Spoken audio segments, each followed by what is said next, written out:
तर विश्वास होता भावानं माझ्याकडे पैसे. मग म्हटलं काय करावं, त्यासाठी पहिला गल्लीतल्या पोरांना गोळा केलो.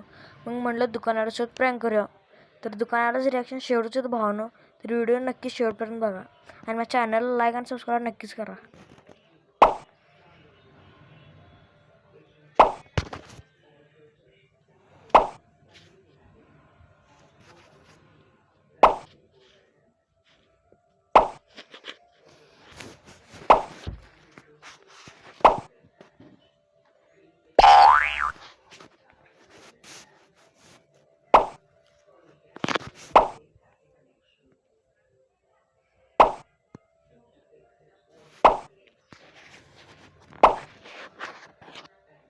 तर आम्हाला रुपयाला चॉकलेट 20 रुपयाचं पाहिजे होतं. तर म्हणून आम्ही 20दा गेलो दुकानात.